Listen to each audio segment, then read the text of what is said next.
दोस्तों, अगर आपने जेसन हॉरर स्टोरी पार्ट 1 और 2 नहीं देखी है तो पहले आप उसे देख लें, वरना ये स्टोरी आपको समझ में नहीं आएगी। पिछली वीडियो में आप लोगों ने देखा था बुल्ली बुल्ली और मिशेल जेसन से अपनी जान बचाकर भागने की फिराक में थे, लेकिन गाड़ी में पेट्रोल ना के बराबर बचा हुआ था और जेसन भी गाड़ी के बिल्कुल करीब पहुंच चुका था। और इसी हड़बड़ाहट की वजह से मिशेल गाड़ी स्टार्ट नहीं कर पाती और पकड़ी जाती है। और फिर जेसन मिशेल के साथ क्या करता है वो आप खुद ही देख लीजिए।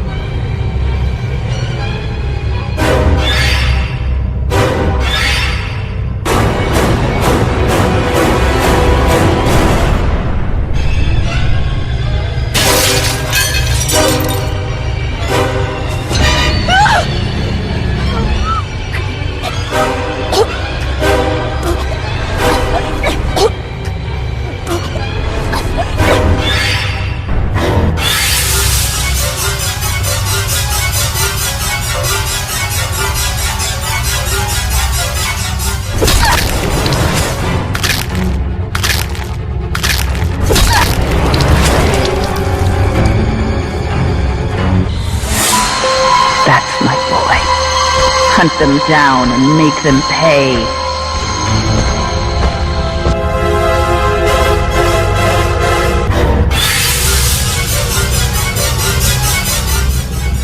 और अब आगे की स्टोरी देखते हैं। गुल्ली और बुल्ली की किस्मत अच्छी है कि ये दोनों गाड़ी से बाहर निकलकर भागने में कामयाब हो गए, वरना जेसन इन दोनों को भी मिशेल की तरह मार डालता। लेकिन जेसन इतनी आसानी से तो इन दोनों को यहाँ से नहीं जाने देगा। ये पूरा एरिया जेसन का है और जेसन यहाँ आने वाले किसी भी इंसान को जिंदा नहीं छोड़ता, तो फिर वो गुल्ली और बुल्ली को जिंदा कैसे छोड़ सकता है। जेसन 5 लोगों को पहले ही मार चुका है और अब वो गुल्ली और बुल्ली के पीछे जा रहा है। लेकिन गुल्ली और बुल्ली कब तक अपनी जान बचाकर भागते रहेंगे? इन दोनों को इस एरिया से बाहर निकलना होगा, लेकिन कैसे? क्योंकि गुल्ली बुल्ली के स्कूटर में पेट्रोल ही नहीं है और कार का पेट्रोल भी खत्म हो चुका है। लेकिन हाँ, केविन ने मरने से पहले बताया था कि गाड़ी में थोड़ा पेट्रोल है। अगर कार स्टार्ट हो गई तो गुल्ली और बुल्ली यहाँ से निकल सकते हैं। गुल्ली और बुल्ली भागते हुए एक घर के पीछे छुप जाते हैं। तभी बुल्ली के दिमाग में एक आइडिया आता है। वो गुल्ली से कहता है कि गुल्ली, क्या तुम कार स्टार्ट कर सकते हो? लेकिन मिशेल उसे स्टार्ट नहीं कर पाई थी और जेसन ने उसे मार डाला। गुल्ली कहता है, हाँ मैं कर सकता हूँ, लेकिन मुझे थोड़ा टाइम चाहिए होगा। लेकिन जेसन बहुत तेजी से गुल्ली और बुल्ली की तरफ ही आ रहा है। ये देखते ही बुल्ली गुल्ली से कहता है कि तुम जाकर गाड़ी स्टार्ट करो, मैं जेसन को दूसरी तरफ लेकर जाता हूँ। ये कहकर बुल्ली दूसरी तरफ चला जाता है और गुल्ली गाड़ी की तरफ जाता है। जेसन बुल्ली को भागते हुए देखता है तो वो भी उसके पीछे पीछे चला जाता है। बुल्ली भागते हुए जेसन को अपने साथ गुल्ली से दूर ले जाने की कोशिश करता है ताकि जेसन गुल्ली के करीब ना जा सके और उसे गाड़ी स्टार्ट करने का मौका मिल जाए। और इधर गुल्ली गाड़ी को स्टार्ट करने की कोशिश कर रहा है, लेकिन वो डरा हुआ भी है। गाड़ी स्टार्ट करते हुए कभी वो अंदर की तरफ देखता है तो कभी बाहर की तरफ। और इधर बुल्ली दौड़ते दौड़ते थक चुका है। अगर गाड़ी थोड़ी देर में स्टार्ट नहीं हुई तो बुल्ली आखिर कब तक दौड़ता रहेगा? गुल्ली की मेहनत रंग लाई और गुल्ली ने अपने हाथ पैर हिला हिलाकर गाड़ी के अंजर पंजर ढीले कर दिए और गाड़ी स्टार्ट हो गई। और फिर गुल्ली गाड़ी से बाहर निकलकर बुल्ली को ढूंढने की कोशिश करता है। तभी सामने बुल्ली दौड़ता हुआ नजर आता है। गुल्ली हाथ हिलाकर उसे बुलाने की कोशिश करता है और फिर बुल्ली भागता हुआ गाड़ी में जाकर बैठ जाता है। गुल्ली और बुल्ली को जल्दी यहाँ से निकलना होगा, वरना कोई और मुसीबत यहाँ आ जाएगी। लगता है आ गई।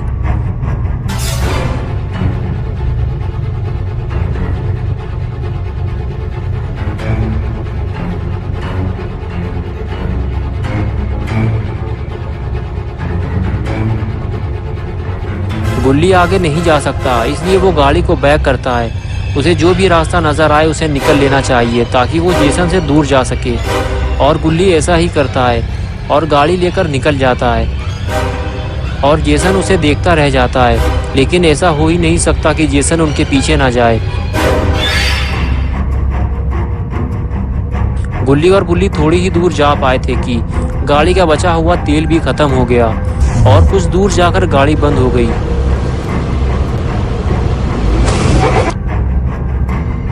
बुल्ली कहने लगा, क्या हुआ गुल्ली, तुमने गाड़ी क्यों रोक दी? जेसन हमसे ज्यादा दूर नहीं है। गुल्ली बोला, हाँ पता है, लेकिन क्या करूं, गाड़ी का बचा कुचा तेल भी खत्म हो गया आज की रात हमें यहीं गुजारनी पड़ेगी। बुल्ली बोला, क्या आज की रात हम यहाँ गुजारेंगे? लेकिन हमें तो ये भी नहीं पता कि ये कौन सी जगह है। और फिर गुल्ली और बुल्ली दोनों गाड़ी से बाहर निकलकर उस जगह को देखते हैं। गुल्ली कहता है कि ये हम कहाँ आ गए? Welcome to Camp Crystal Lake. ये कौन सी जगह है? चलो अंदर चलकर देखते हैं। और फिर दोनों क्रिस्टल लेक की तरफ बढ़ने लगते हैं। गुल्ली कहता है कि मुझे लगता है कि आसपास जरूर कोई झील होगी जिसका नाम होगा क्रिस्टल झील। बुल्ली बोला, हाँ मुझे भी ऐसा ही लगता है। और इस तरह दोनों बातें करते हुए आगे बढ़ते रहते हैं। और तभी अचानक उनकी नज़र सामने खड़ी हुई कार पर पड़ती है जो उनके ठीक सामने खड़ी हुई है और उस पर कोई लेटा भी हुआ है। ये देखकर गुल्ली और बुल्ली को सुकून मिला कि वो दोनों अकेले नहीं हैं, एक और इंसान उनके साथ है। और फिर दोनों उस इंसान की तरफ बढ़ते हैं, इस उम्मीद के साथ कि वो इन दोनों की मदद ज़रूर करेगा क्योंकि उसके पास कार भी है। गुल्ली पास जाकर उसे उठाता है और जैसे ही वो उठता है गुल्ली उससे कहता है कि क्या तुम हमारी मदद कर सकते हो? हमें तुम्हारी मदद की ज़रूरत है। हमारी कार का पेट्रोल ख़त्म हो गया है और वो खूनी जेसन हम दोनों को मारना चाहता है। बुल्ली बोला, तुम हमें घर तक छोड़ दो वरना हमारे साथ साथ वो तुम्हें भी मार डालेगा। जल्दी करो, वो किसी भी वक्त यहाँ आ सकता है। वो आदमी कहने लगा कि तुम लोग क्या कह रहे हो? मुझे कुछ भी समझ में नहीं आ रहा। ये कार मेरी नहीं है, ये कार टोनी की है। वो रहा टोनी, वो जो काला पीला आदमी है ना, वही है टोनी। ये कहकर वो फिर से सो गया। गुल्ली और बुल्ली टोनी से मदद मांगने आगे चल दिए। अगर टोनी ने भी गुल्ली और बुल्ली को इनकार कर दिया तो फिर गुल्ली और बुल्ली घर नहीं जा पाएंगे। ये इन दोनों के पास आखिरी मौका है। गुल्ली और बुल्ली जैसे ही झील के पास पहुंचे तो उन्होंने देखा कि वहां 3 लोग और मौजूद हैं, लेकिन इनमें से टोनी कौन है? बुल्ली ने आगे बढ़ते हुए पूछा कि तुम में से टोनी कौन है? तो नाव में बैठी हुई लड़की ने कहा, क्या काम है तुम्हें टोनी से? वो दारू पी के ढेर हो चुका है। लेकिन तभी टोनी उठकर बैठ जाता है और गुल्ली बुल्ली से पूछता है कि क्या काम है तुम्हें मुझसे? क्यों गधे की तरह चिल्ला चिल्ला कर मेरा नाम पुकार रहे हो? गुल्ली बोला, टोनी भाई हमें तुम्हारी मदद की ज़रूरत है। क्या तुम हमें हमारे घर तक छोड़ सकते हो? मेरी कार का पेट्रोल ख़त्म हो गया है और एक पागल खूनी जिसका नाम जेसन है वो हमें मारना चाहता है। वो किसी भी वक्त यहाँ आ सकता है। टोनी बोला, कहीं तुम जेसन वुरहीस की बात तो नहीं कर रहे हो? लेकिन वो तो मर चुका है। गुल्ली बोला, वो जिंदा है। उसके चेहरे पे मास्क है और उसके हाथ में एक तलवार है और वो इधर ही आ रहा है।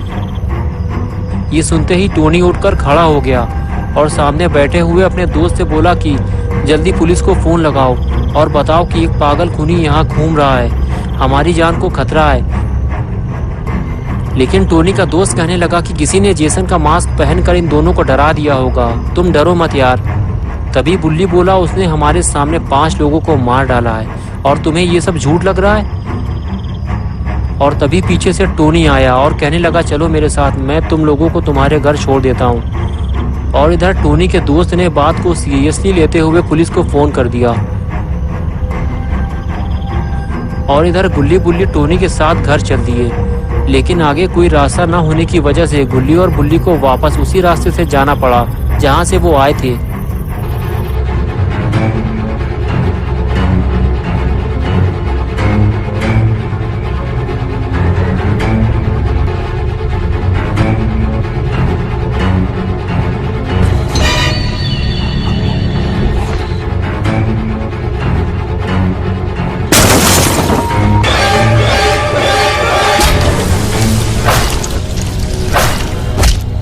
Make mommy proud, Jason.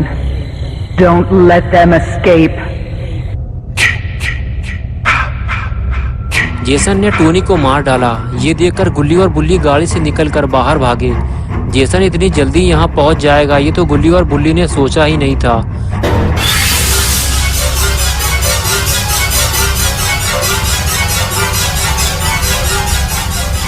गुल्ली और बुल्ली चिल्लाते हुए वापस आए और कहने लगे, सब लोग जल्दी निकलो यहाँ से।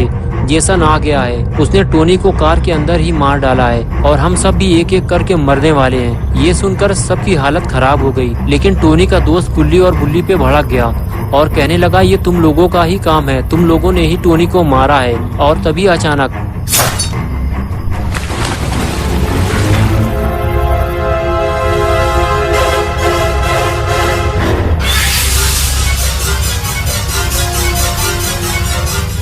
वो लड़की कहती है उसे गोली मार दो।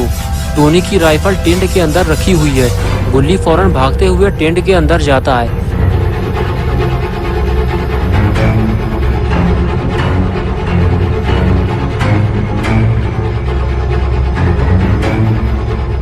लेकिन बुल्ली एक बेवकूफ़ी कर देता है। वो दौड़कर जेसन को एक जोरदार किक मारता है, लेकिन जेसन पर उस किक का कोई असर नहीं होता।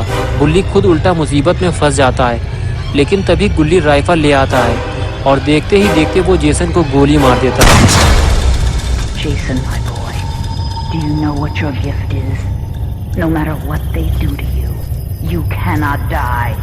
You can never die. लेकिन जेसन मरता नहीं है। वो थोड़ी देर के लिए फ्रीज हो जाता है और तभी बुल्ली दौड़ता हुआ जाता है और जेसन का मास्क उतारने की कोशिश करता है और कुछ ही देर में वो जेसन का मास्क उतार लेता है। लेकिन बुल्ली ने जेसन का मास्क उतार के अच्छा नहीं किया। तो क्या होगा अब गुल्ली बुल्ली के साथ, और आखिर क्यों मारता है जेसन बेकसूर लोगों को, ये हम देखेंगे पार्ट 4 में। तो दोस्तों, अगर आपको ये स्टोरी अच्छी लगी है और आप पार्ट 4 देखना चाहते हैं तो इस वीडियो को लाइक करें, चैनल को सब्सक्राइब करना और बेल आइकन दबाना ना भूलें।